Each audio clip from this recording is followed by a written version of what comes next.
why some classical pieces have ability to awaken deep emotions, almost as if they reflect the sense of human soul. No matter how many generations may pass or how much the world changes, these pieces remain timeless, like a treasure antiques, forever resonating with us. Beethoven was one of few composers who could truly capture the depths of human emotions through his music, turning the pain, longing, and the beauty into sound. His Moonlight Sonata is a perfect example, deeply loved and instantly recognized even by those who have never been drawn to classical music. This is something universal in this melody, a voice that speaks to us beyond words across time. Beethoven was born in Germany in 1777, during the era when classical music was flourishing. At that time, composers like Mozart, who was 14 years older than Beethoven, and Haydn were shaping the musical landscape. It was a period when composing sonata was particularly popular. However, Beethoven's sonatas stood apart from the traditional classical style, much like his personality, intense, complex, and deeply individual. He has a difficult and enigmatic figure, and we can hear his inner struggle reflecting in his music with this sudden sforzando.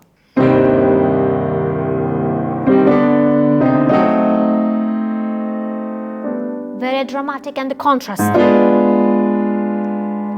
At the same time, he elevates music to an entirely new level. His compositions are vast, like an ocean filled with deep emotions, powerful expressions, and most importantly, undeniable sense of romance. Since today's video it's about Moonlight Sonata, it's important to highlight that Beethoven's 32 sonatas were written during the period when he was gradually losing his hearing. These sonatas were more than just compositions. They were his personal music diary. Each sonata is like a sentence, not written with words, but with notes. Among these 32 sonatas, Moonlight Sonata became one of the most famous. However, Beethoven himself did not give this name, the Moonlight. Originally, he titled sonata Gusa una Fantasia and dedicated to Giulietta Guicciardi, a woman he was deeply in love with.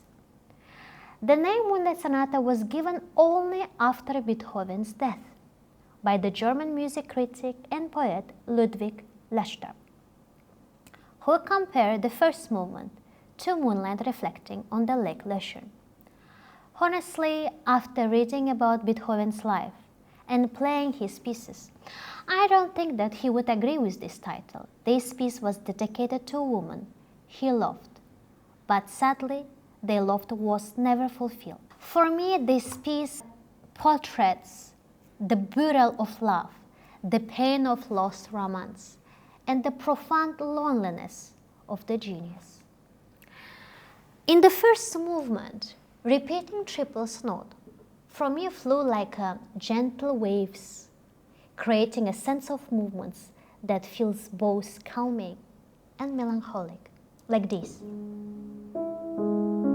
Very calming. These triples gives the music a dreamlike quality, almost like a distant memory that keeps returning.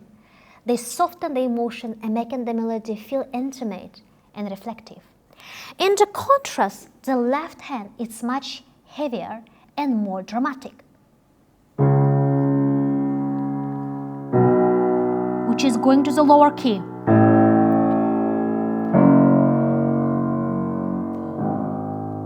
It does not just accompany, but add deeply expressive emotions that reflecting the complexity of the Beethoven's personality. But when the right-hand melodies moves into the octave, which is here, it feels like the emotion becomes even more tense and powerful.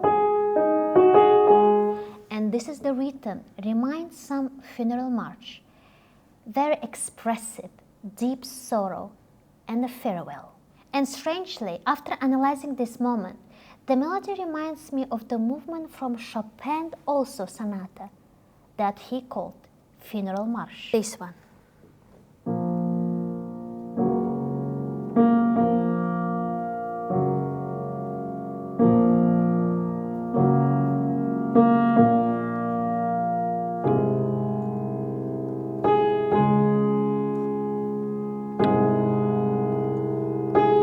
Do you hear the similarity?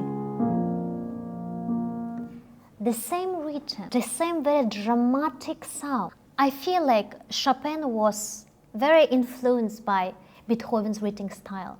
Anyway, if we're back to analyze these Beethoven pieces, the melody, specifically octaves here, which is ringing out like a trolling bells, each note echoing the loneliness and inner turmoil that permeate the music. And I think Beethoven created this powerful contrast between the steady flowing triples and the weight of lower harmonies. And this music, a conversation between love and loss, between peaceful acceptance and the deep sadness.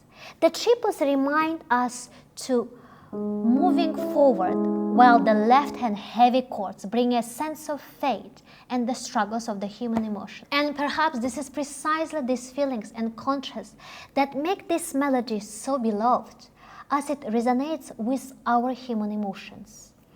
And at the end of this melody, when the triples ascend, which is here,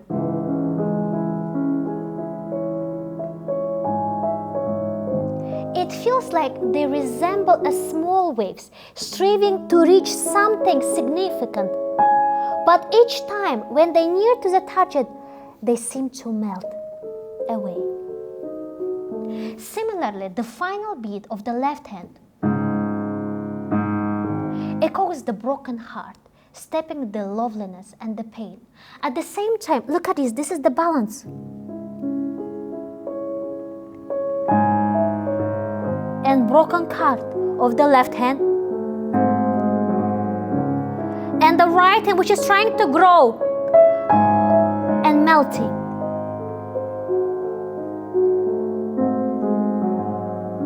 As the last triples here fade, the melody drifts into the realm of the memory, leaving behind pigment trace of the past. Look.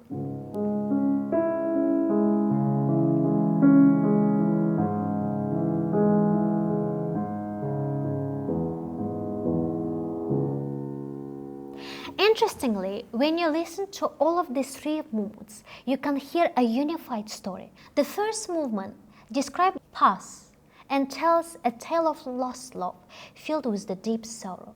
The composer expressed these emotions beautifully through the warm triples and dramatic chords. The second movement, however, looks towards the future with the hope and dream, celebrating the beauty and the excitement of his love for Giulietta Griciardi. Look at this.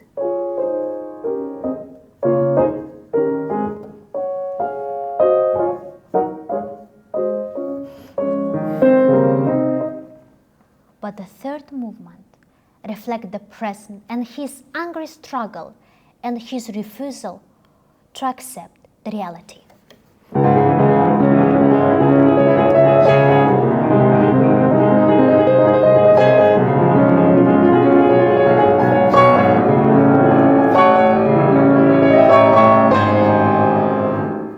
It feels like the inner battle within him. Interestingly, the first lines begin the same notes as it's in the first movement, which is G sharp, C sharp, E. And look at this. Here, G sharp, C sharp, E, but he completed the chord with the 4.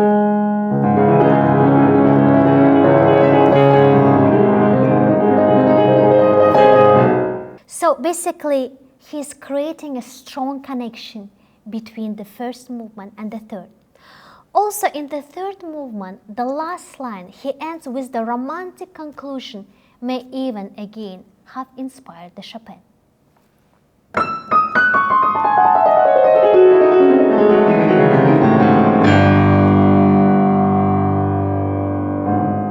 That after this, I feel like starting the Chopin's Fantasia.